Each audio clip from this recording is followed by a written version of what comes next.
Breaking news, breaking news, breaking news. Check it out. Pooh Shiesty arrested with his father. They rolled up in the crib. You heard what happened yesterday. It's on and popping. Put it in the comments. What do you think? We're going to break it down. They were saying that it was Gucci Man. Now we got the evidence. The facts are coming out. They got a news conference I'm going to play. I'm going to break it down so you could fully understand what the charges are and the time that he's looking at as a felon in possession of not only a firearm, but a machine gun type AK-47 firearm. I'm going to let you know what time he's looking at right now, and you're not going to like it.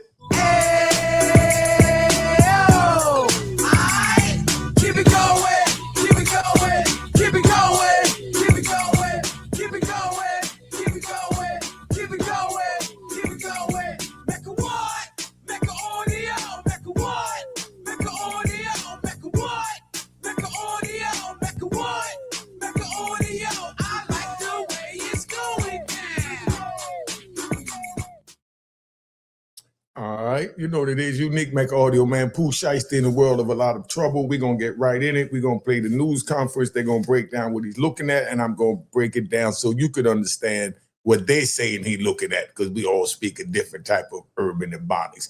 Hit the like button and let's keep it moving. Good morning.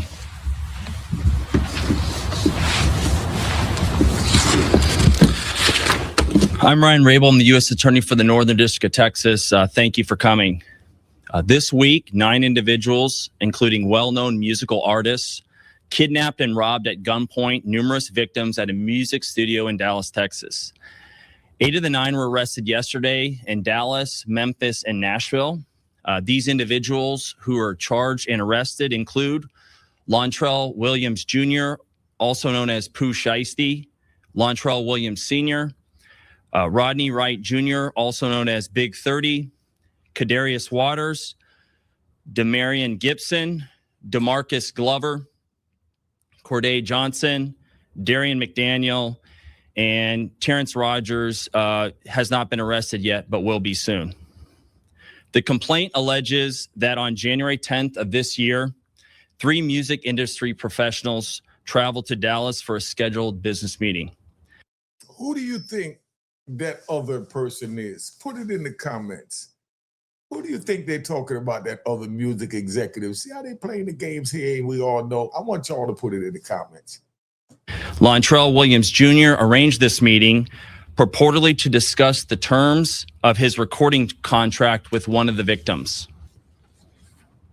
As alleged, once these 3 men were inside the recording studio, Williams Jr. and 8 co-conspirators, several of whom traveled from Memphis, Tennessee, executed a coordinated armed takeover.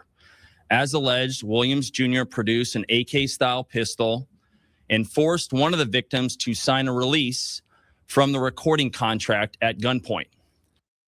Let me explain to you what that AK-47 pistol means for Pooh Shiesty right now, just coming out of jail for 1 gun charge and this being his second.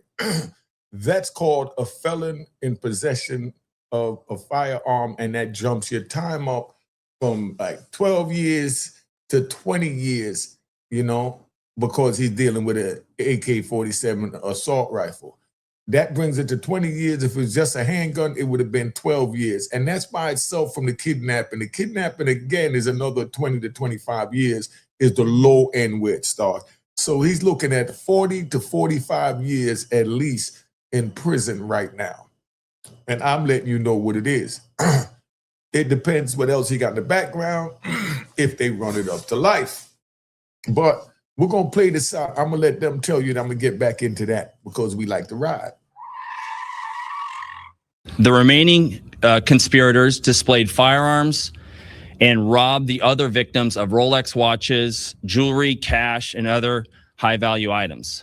See, so they're trying to say that Pooh Shiesty held the AK-47 on him. It's underling strip the other rapper of, you know, his jewels and, you know, expensive goods. And then they're going to talk about how they go on social media and flaunt it. Just look at this and put it in the comments if you think this is wise. One of the victims was actually choked by one of the defendants to the point of near unconsciousness. Defendant Wright barricaded the studio door with his body to prevent the victims from escaping. See, right there alone, that's how they played a vicious game. This is the Department of Justice. They're using the bare general meaning of the statute, meaning you prevent someone from leaving. That's kidnapping. You got your back to the door. They can't go out the door, and your man allegedly got an AK-47 style rifle at his forehead.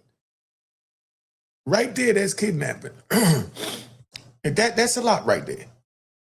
The ringleader of the conspiracy, Lontrell Williams Jr., was on home confinement at the time of the offense, as alleged, for a prior firearms conspiracy charge and conviction out of the Southern District of Florida. Towards the end of his prison sentence, he had been granted home detention. Part of the terms of his home detention were that he would not commit another federal offense or possess a firearm. And that's why he's looking at the charge called felon in possession of a firearm, which doubles the time you're looking at, from like 5 years to at least 12 years to 5 months on the low end. Machine gun, like I said, runs it up to another 20 years. So now he's looking at 20 years just for the assault style AK-47 weapon. His father, Lontrell Williams Sr., is alleged to have helped plan and execute the federal kidnapping as charged in the complaint. And as described further in the complaint, within hours of leaving the Dallas studio, a number of the defendants were on social media displaying some of the items that appeared to be the jewelry that had been robbed from the victims. Now, do you think that Pooh Shiesty's father should step up and claim this right now, being that Pooh Shiesty is the breadwinner? Because you know in the street, and that's why I say don't get involved in the street, because the rules is harsh. The low man on the totem pole is the one that take the beef to go to jail to keep the top man on the totem pole afloat so that they can continue to take care of the empire, AKA the brand. So do you think Pooh Shiesty's father should step up and say, it was mine, my son had nothing to do with it? Should he make a deal and tell him that, okay, I know, you know, victim said that my son had a AK-47 style rifle, but I'm going to get on the stand. I'm going to let him know that they lied, that was me, and blow your case up and give you a chance at losing it. Or you could give me the 40 years. I go do the 40 years for my son to be able to stay out here and live his life because I've lived mine. Would any of you be willing to do that for your son? Or would you then turn around and say, oh no, he knew what he was doing. He did it on his own. But you was with me, Pops. You could have stopped me. You're my guardian. Even though I'm an adult. But you're the one I look up to. I saw a video where Pooh Shiesty bought his father a big old chain and looked out for him, welcomed him in. And daddy don't stop him from a crash out mission like this. Right off the bat, daddy's supposed to claim this because daddy should have stopped it and this should have never happened. If you think I'm wrong, put it in the comments. I know your mentality is a little different, but that's why I say stay on the sidewalk, man. The street is not for everybody. That's why they have sidewalk, and that's why they got charges called jaywalking. I was in Vegas, and they told me when I was crossing the street, middle of the street, police pulled me over, stopped traffic and everything, like, you know, like I was a bank robber. I said, what's the problem? He said, oh, you was jaywalking. Jaywalking? No, I was straight walking. You know what I mean? I don't know what you mean. Jaywalk is a law everywhere, he tells me. I said, man, New York, we cross the street wherever. Oh, you one of the New York boys? Yeah, you know. He said, all right, I'm going to let you go. And he let me go. But something simple as that, that's why I say, man, I had a choice to either jaywalk or stay on the sidewalk. I did what I normally do and I screwed up and I jaywalked. That's why I'm telling y'all to stay on the sidewalk. All right, let's ride back to this. The charging document outlines some of the evidence, just some, establishing the defendant's roles in the federal offense. Let's hear it. This is as follows. Electronic monitoring data placing Williams Jr. at the offense location. Can you believe Pooh Shiesty was on electric monitor while he was at the place of the offense committing the crime, allegedly, and then they turn around and I think they even said that he was outside the radius of that. Let's listen out, see if he was outside the radius of where he was supposed to be with the home confinement monitor. which would put him in violation of his home detention conditions. Cell phone records and license plate reader data corroborating the coordinated travel of multiple defendants from Memphis, Tennessee to Dallas. That means they tracked them with surveillance cameras. They went back and watched every camera pass, every light that they turned that had a camera, and that's how vicious technology is. And then they also had a video of him in there. Do you think that the victim may step up and say it was just a skit? I think it was Poetic Flacco or City Nash said it, you know? But they could try that defense. Because they'll have to go to trial with it if the government don't buy it. But the government just wants somebody, and I'm sure the daddy's a big fish, not as big as Pooh Shiesty, but he might be able to get away with sacrificing his freedom for Pooh Shiesty. Car records confirming Williams Sr. rented a vehicle that was used by the group. Surveillance footage from the offense location, a nearby office supply store, and a hotel where several of the defendants stayed following the offense. Fingerprint evidence as well that was recovered from the crime scene, matching at least two of the defendants. Social media posts by defendants displaying what appears to be stolen property just in the days following the offense. Greyhound bus records confirming the travel of multiple defendants from Dallas to Memphis the day after the offense. The victims in this case came to Dallas to conduct legitimate business, and they were met with firearms and violence as alleged in the charging document. This case should serve as a warning to others who believe that using violence and intimidation tactics to rob others in our community is a viable way to conduct business. I'm here to say that it is not, and that if you choose to do this, we will, together with our law enforcement partners here, and the other ones in the Northern District of Texas, will bring you swiftly to justice. I want to thank the FBI Dallas Violent Crimes Task Force, the FBI's Memphis Resident Agency and Nashville Field Office, the Memphis Safe Task Force, the Dallas Police Department, the United States Attorney for the Western District of Tennessee, Michael Dunovit, and AUSA Greg Wagner, the U.S. Attorney's Office for the Eastern District of Texas, my dear friend and colleague Jay Combs, and the U.S. Attorney's Office for the Middle District of Tennessee, including my colleague Braden Busek, for their outstanding contributions in this multi-jurisdictional investigation and prosecution. You see how all the alphabet boys got involved to take him down? You see how he put himself in that situation? Pooh Shiesty, what is wrong with you? Pooh Shiesty came home first day out, #1 on the charts for multiple weeks, made a bag, interviews, and topped the man, and Pops couldn't hold you down. If you was my son, I would have put shackles on you. I may have handcuffed and shackled you and walked you around with your handcuffs and shackles to the bag. And then after the bag is accumulated, then I'll sit you down while you're still handcuffed and shackled and told you, son, I had to do it. It was for our own good. How would you handle it if you was Pooh Shiesty's father and he come home and he's on top like this and he's angry that he's in a bad record deal that he don't like and he's trying to get out of it, and he say, I'm going to call him up, go see him with my AK-47, bring the homies, and, we're going to rob this dude. And then, do you think Pop's willing to say, I'm going? Or you think Pooh Shiesty say, come on, Pop? And not thinking Pops went? Or do you think Pops was thinking when he went? Somebody put in the comments, man. Somebody put in the comments, let me know if you think Pops was thinking when he went. And another thing, my number is up here. If y'all want to call, be respectable, I answer the phone. I like to connect with the people. If you got any content you want me to, speak on, send it to this number. Subscribe to my daughter's YouTube channel, Juanita Mecca Audio, and my man Real Balls TTTV, because that's how we do it. Just so that you understand, all right? Let's see. Do you think that this is the dumbest thing ever?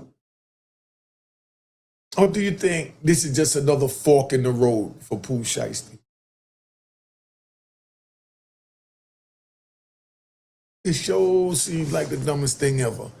All right, let's tap out because I've been on here long enough. Just want to give you a little love. Let you see what it's about. Make sure you check out the video before this. It's going to be right down here in the description. It's another joint, you know, on when they raided Pooh Shiesty house. I think you need to listen to that. And I've been saying it from day one the whole time. Pooh Shiesty involved, his father involved. Pops is supposed to claim it if the soldiers don't claim it. The soldiers is the first to step up. If they don't step up, then it's up to the father to step up and free the son to keep the flow of the bag rolling and know he made a bad choice by not stopping the son when he went to make this crash out move. What do y'all think about that? Someone put it in the comments. All right. And don't forget to hit the like button. And I'm out of here. Cheers, cheers, the crime, the crime, the crime, the crime, the crime.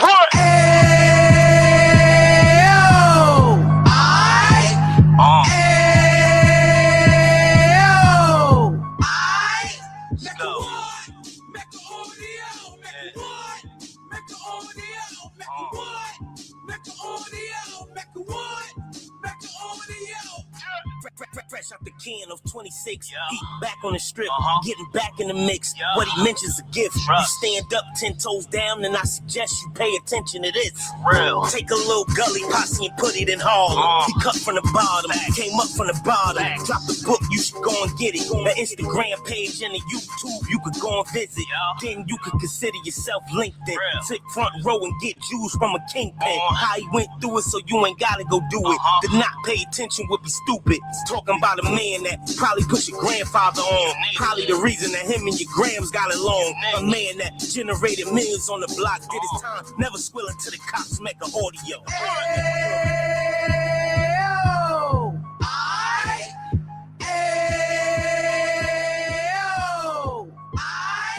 Mecca what?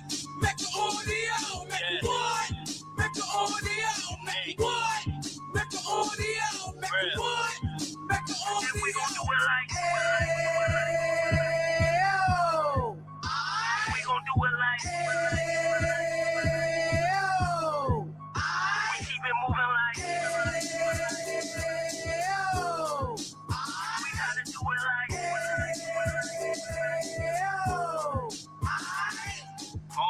Get it live like 2 G's in the 90s. Drop top beamer so shiny. I let shorty go, she was wine.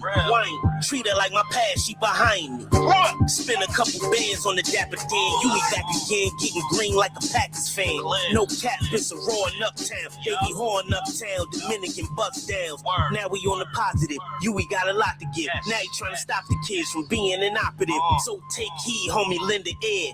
He started in uptown, he gon' finish there. But now it ain't about selling drugs, buying cars. It's about buying property to make the community yours, so we can get back to the cheers, cheers, the crime, the crime, the crime, the crime, the crime.